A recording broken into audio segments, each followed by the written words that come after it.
Quer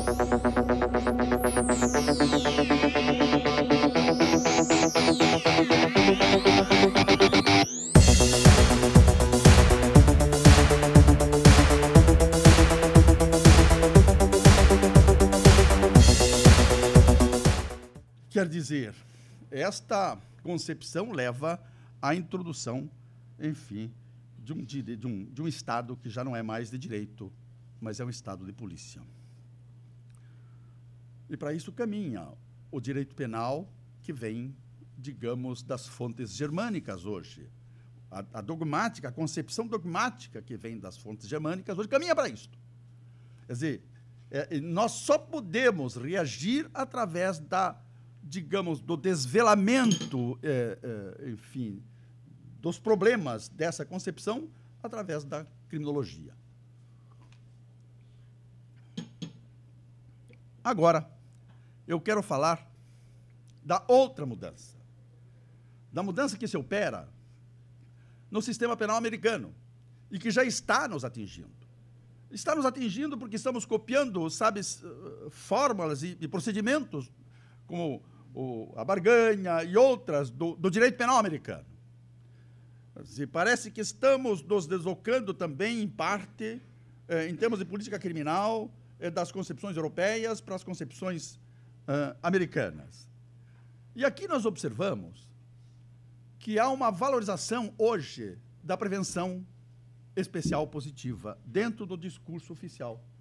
Perdão, há uma valorização hoje da prevenção geral, prevenção especial geral, positiva, negativa, da prevenção especial negativa. Quando nós tínhamos antigamente, a prevenção geral era só a prevenção geral negativa. Hoje se fala da prevenção geral positiva nessa concepção de integração e prevenção. E na prevenção especial, nós, há 200 anos, só se fala em prevenção especial positiva como correção, como ressocialização, como, enfim, reabilitação, como práticas terapêuticas ou psicoterapêuticas ou pedagógicas, enfim, enchemos as prisões de técnicos, de sociólogos, de assistentes sociais, de juristas, etc., de psicólogos, como resultado nenhum. Quer dizer, todos admitem um absoluto fracasso da prevenção especial positiva. Aí vem a criminologia crítica e diz o seguinte: para aí, fracasso?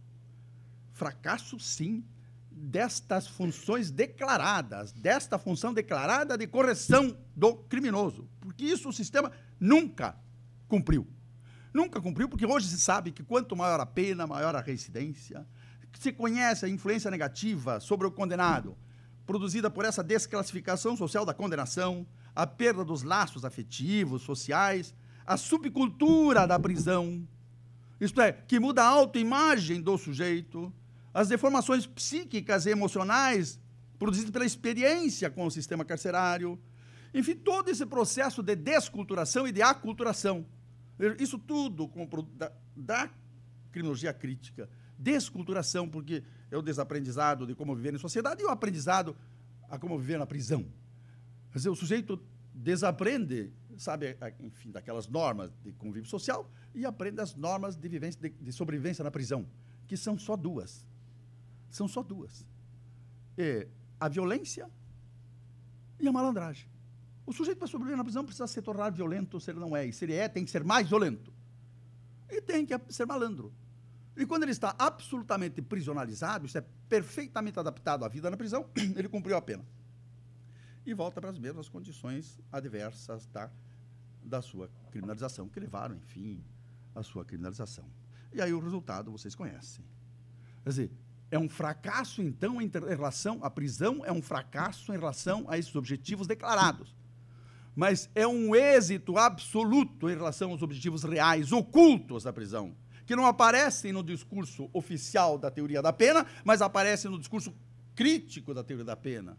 A função real da prisão, hoje a criminologia crítica sabe disso muito bem, é a garantia das desigualdades sociais. Por quê?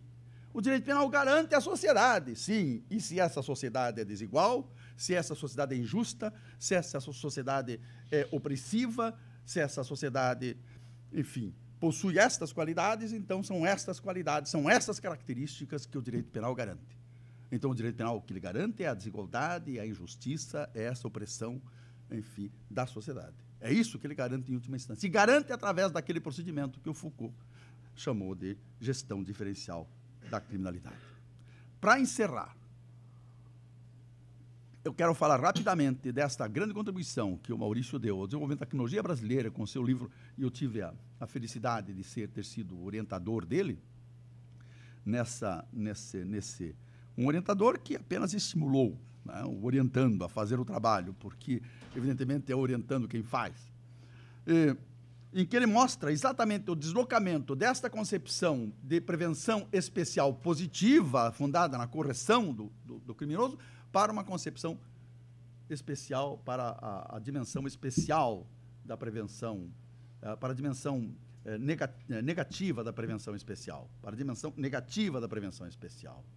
Ou seja, antigamente, a prisão, quando se falava da prevenção especial negativa como inocuização, o jurista não gostava muito disso. Mas é só para contenção, inocuização, neutralização.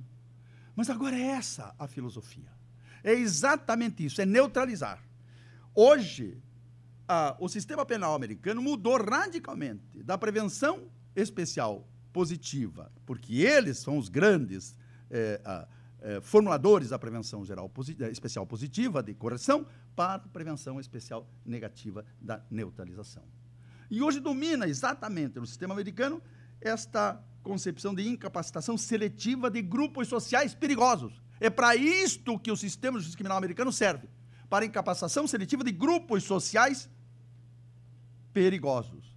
E agora eles estão dizendo: o cárcere funciona, e funciona contra a criminalidade, para reduzir ou para mesmo eliminar, dizerem, a reincidência. E como é que o cárcere faz isso? Neutralizando grupos sociais de risco, que nós precisamos identificar, classificar e gerir. E aqui funciona uma lógica, sabe, que fala em racionalidade, em objetividade, e destaca uma outra retórica. Quer dizer, a racionalidade está aqui atrás disso que, enfim, o Maurício define como lógica atuarial, que informa os processos de criminalização através de prognósticos de risco. A justiça penal americana funciona hoje à base de prognósticos de risco, inteiramente automatizada, objetiva, confiável, ágil e de baixo custo. O objetivo aqui é a eficiência da justiça penal, diferenciando a resposta penal conforme os níveis, o nível de perigosidade do autor, com uma nova retórica, falando assim, fala em cálculo probabilístico, em grupos sociais problemáticos, com uma linguagem que não fala mais em responsabilidade individual, não fala mais em correção pessoal, mas na utilidade do governo dos riscos sociais. É exatamente isso. E o Pavarini, naquele capítulo, ele destaca a questão do governo administrativo da penalidade. O governo administrativo da penalidade, com um novo vocabulário claro, que aboliu a responsabilidade penal, a questão do merecimento do castigo, para gerir grupos sociais conforme riscos criminais. O método é a distribuição diferenciada de grupos sociais conforme riscos criminais. A distribuição diferenciada de grupos sociais conforme riscos criminais. Aí entre os negros, os latinos, os pobres, os árabes, quer dizer, todos os sujeitos que apresentam as características, nós já vamos indicar quais são essas características, algumas dessas características, esses são objeto preferencial dessa incapacitação seletiva dos mais perigosos. O critério não é mais a observação científica da personalidade, mas o cálculo estatístico do risco de grupos sociais desviantes. Quer dizer, tudo funciona segundo um sistema de predição. Predição, isso é de prognose da criminalidade. Predição, prognose. Não existe nenhuma teoria científica capaz que permita prever o comportamento futuro de ninguém. Mas eles funcionam com base nos estatísticos, nos atuários. Diz assim, nós precisamos predizer a criminalidade, fazer um prognóstico da criminalidade. Tomemos como consideração, como objeto de análise, os crimes predatórios, os crimes de massa, essa criminalidade que, enfim, que produz estatística criminal, né? Então, assim, furtos e roubos, 15% dos autores, assim, são responsáveis por 50% da criminalidade. Ou, como mostra o Maurício, 985 adolescentes, examinados 985 adolescentes, verificou-se que 75% desses, 7,5% desses adolescentes eram responsáveis por 61% dos delitos, das infrações registradas. Então, vamos procurar esses 7%, 7,5%. 7,5% é responsável por 61%. Aí, na verdade, o que se faz, então, é uma tentativa de identificação dos autores para incapacitação seletiva para evitar a criminalidade futura. O juízo aqui não é mais o juízo da culpabilidade, mas é o juízo da perigosidade social. Da perigosidade social. Mas isso é terrível. Maurício, da perigosidade social. Quer dizer, é preciso identificar os perigosos no começo da carreira para evitar a formação de uma carreira criminosa. Quer dizer, o método não são mais sentenças determinadas, mas medidas de segurança para imputáveis. E aí, essa presunção legal de perigosidade se faz conforme uma estatística de risco, que trabalha com certas características pessoais ou sociais de determinadas pessoas. E no texto do Maurício, assim como também naquele capítulo do livro do Pavarini, Punir os Criminosos, são apresentados vários sistemas, mas o sistema que hoje domina na justiça americana é esse que se baseia em 7 características pessoais. Se você encontrar numa pessoa 4 dessas 7 características, ele é classificado como de alto risco. E aí tem que se tomar uma medida contra ele. Ele tem que ser excluído, porque ele vai cometer crime. Quer dizer, risco elevado de criminalidade em todos aqueles autores que apresentarem 4 das seguintes 7 características. Primeiro, uma detenção por delito. Uma detenção por delito. Segundo, 1 ano no cárcere nos últimos 2. Terceiro, encarcerado em época de menoridade. Ou, quarto, esteve sob o encargo da justiça de menores. Quinto, consumiu heroína ou drogas na adolescência. Sexto, usou heroína ou droga nos últimos 2 anos. Sétimo, está sem trabalho 1 ano durante os últimos 2. Quer dizer, o sujeito que apresenta 4 dessas características é classificado como de alto risco. E sobre ele se toma uma medida de reclusão, isso é, de exclusão da sociedade. Nós temos, e aqui o critério prático que funciona é aquele mesmo critério do beisebol americano, o critério do 3 strikes and you are out.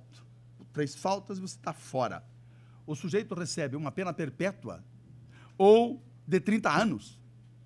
Mas isso é uma loucura punitiva. Mas, enfim, é o critério americano. E aí, o Pavarini faz uma crítica, vocês, se quiserem conhecer as críticas do Maurício, vocês leem que ele faz uma crítica contundente, vejam um livro dele, Política Criminal Atuarial. Mas o Pavarini fala que a incapacitação seletiva, e eu estou terminando, não funciona.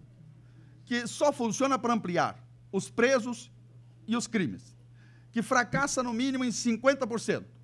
Porque está demonstrado estatisticamente também que a metade dos considerados perigosos não reincidem. E que a metade dos considerados não perigosos reincidem. Então, o critério está completamente errado. E ele fala de um erro de predição, um erro de prognóstico. Diz assim, esse sistema equivale a sortear um condenado em cada 3 cidadãos. E que essa obsessão punitiva, esta é uma frase do Scherer, esta obsessão punitiva está levando, ou no futuro vai levar, os agentes do controle a passearem no jardim de infância à cata dos futuros criminosos. Já vamos eliminá-los. Quer dizer, aí os professores vão ter que indicar as características dos alunos para o Estado, porque ele sabe aquele sobre o qual ele deve dirigir o controle.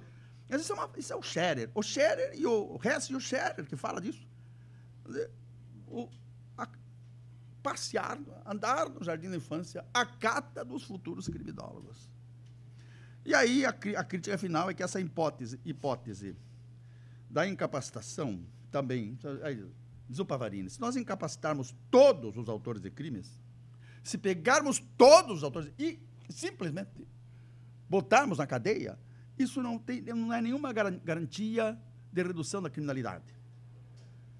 Vamos pensar com a criminalidade de massa, ele fala, que, na verdade, se baseia, tem um critério que a sociologia usa aqui, é o critério oportunístico do modelo situacional, assim, há uma compensação.